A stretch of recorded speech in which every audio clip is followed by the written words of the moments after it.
మాజీ మంత్రి పువ్వాడ అజీ మీడియాతో మాట్లాడుతున్నారు. ఇప్పుడు లైవ్ చూద్దాం. ఇచ్చారా?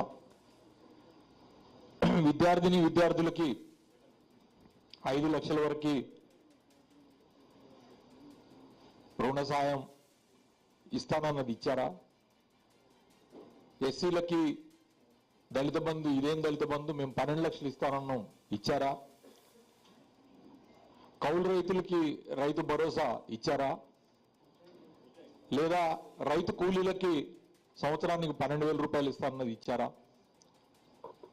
మరి ఇవన్నీ ఇవ్వకపోవటానికి కాంగ్రెస్ ప్రభుత్వానికి ఏ అంగవైకల్యం అడ్డొచ్చింది అని చెప్పి నేను అడుగుతా ఉన్నాను.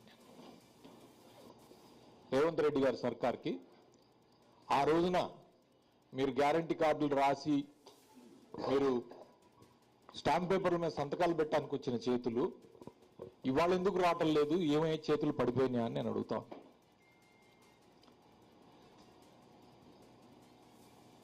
ఖమ్మం జిల్లాలో నిన్న వచ్చి మీరు పేలిన అవాకులు చెవాకులు కేసీఆర్ గారి మీద కానీ, హరీష్ రావు గారి మీద కానీ, కేటీఆర్ గారి మీద కానీ, మీరు చెప్పిన పిట్ట కథలు, లేకపోతే నా మీద చేసిన వ్యక్తిగత దూషణలు, వాటిని మీ విజ్ఞతకే వదిలేస్తున్నాను.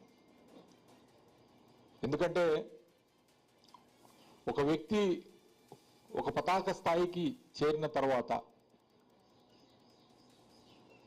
చాలా విజ్ఞతతోనే ప్రవర్తించాల్సిన అవసరం ఉంటుంది. అది ముఖ్యమంత్రి స్థాయి అంటే అది చాలా పతాక స్థాయి, చాలా మందికి అది అందని ద్రాక్ష రాజకీయాల్లో కూడా నాయకులకి. అలాంటిది మీరు ముఖ్యమంత్రిగా మీరే చెప్తున్నారు చాలా కింద స్థాయి నుంచి జెడ్పీటీసీ స్థాయి నుంచి నేను ముఖ్యమంత్రి అయ్యానా అని.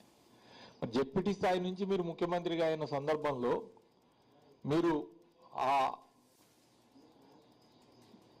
ఉన్నత స్థితిలో ఉండి మీరు ప్రవర్తించాల్సిన లేదా మాట్లాడాల్సిన తీరు ప్రకారంగా మాట్లాడుతున్నారా? ఈ బాడీ షేమింగ్ అనేది మీరు ఇంకా నిరంతరం చేసుకుంటూ పోతూనే ఉంటే ప్రజలు హర్షిస్తారా? ప్రతిపక్షంలో ఉన్నప్పుడు మేము అధికార పక్షంలో ఉన్న నాయకుల మీద మీరు పర్సనల్గా వ్యక్తిగతంగా మీరు బాడీ షేమింగ్ చేస్తే కొంతమంది ఆనందపడి ఉండొచ్చు కాక, కానీ ఇవాళ ప్రజలు చూసేది ఈ చిల్లర మాటల కోసం కాదు. ప్రజలు చూసేది మీరు ఇస్తామన్న వాగ్దానాలని ఎప్పుడు పూర్తి చేస్తారనేది. మీ ద్వారా నేను రేవంత్ రెడ్డి గారిని అడుగుతా ఉన్నాను. నిన్న ఇక్కడే చెప్పారు కదా, కన్నెపల్లి పంప్ హౌస్ దగ్గర నీళ్లు లిఫ్ట్ చేస్తే లేదా అక్కడ నిలబెడితే మేడిగడ్డ దగ్గర భద్రాచలం కొట్టుకుపోతుందని చెప్తాడు.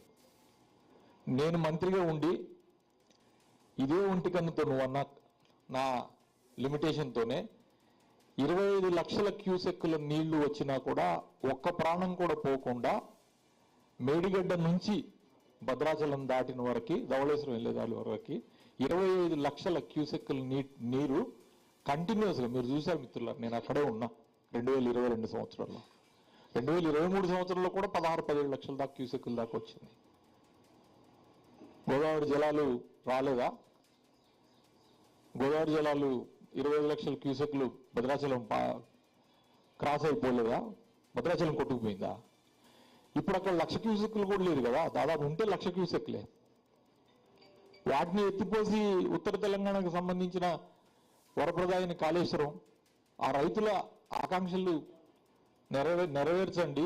ఎల్నినో సీరియస్ ఎల్నినో ఉంది, వర్షాభావ పరిస్థితులు ఉన్నాయి. మరి ఏ రకంగా ఎడతిరిగి ఎటు వస్తుంది అనేది అర్థం కావట్లేదు. వర్షాలు పడతాయో పడవో. ఇప్పుడు వచ్చే నీళ్లు కూడా ఇంద్రావతి నుంచే వస్తాయి. ఈ కాళేశ్వరం ప్రాజెక్టు కట్టినప్పుడు కూడా కేసీఆర్ గారు పదే చెప్పారు, ఒకవేళ గనక పైనుంచి గోదావరిలోకి ఇన్ఫ్లోస్ మహారాష్ట్ర నుంచి కానీ లేకపోతే కర్ణాటక నుంచి కానీ ఇన్ఫ్లోస్ లేని సమయంలో కూడా మనకి ఇంద్రావతి నుంచి మనకి ప్రాణహిత నుంచి మనకి కంటిన్యూస్గా ఫ్లోస్ ఉంటాయి. అవి ఎప్పుడు కూడా అక్కడ ఆ ఛత్తీస్గఢ్ అడవుల నుంచి వచ్చే వాటర్ దానికి 100% గ్యారంటీ ఉంటుందని చెప్పడం జరిగింది. అది ఇలా వాస్తవం. ఆ వచ్చే నీళ్లు కూడా పైనుంచి నాసిక్ త్రయంబకేశ్వరం నుంచి గోదావరి వచ్చేది అక్కడి నుంచి రావట్లేదు గోదావరి ఇన్ఫ్లో. ఇప్పుడు వచ్చే 1,00,000 క్యూసెక్లు మేడిగడ్డ దగ్గర వచ్చేది. ఆ వచ్చేది కూడా ఈ 2 ఉపనదుల్లో ఒక ఉపనది నుంచి ఎక్కువ వస్తూ ఉంది. దాన్ని ఎత్తిపోసుకొని మిడ్ మానేర్ నింపుకోవచ్చు, లేకపోతే ఎల్లంపల్లి నింపుకోవచ్చు, లేకపోతే ఇతరత్ర ఎస్ఆర్ఎస్పి పునరుజ్జీవన కార్యక్రమం అన్ని కూడా చేసి చూపించినాయి ఇవన్నీ. సరే మీకు అడ్డొచ్చో లేకపోతే ఇంకోటో కాళేశ్వరం పంపులా అని చేస్తే మళ్ళీ ఆ కాళేశ్వరం ప్రాజెక్టు గొప్పతనం మళ్ళీ మీరు ఒప్పుకోవాల్సి వస్తుందన్నో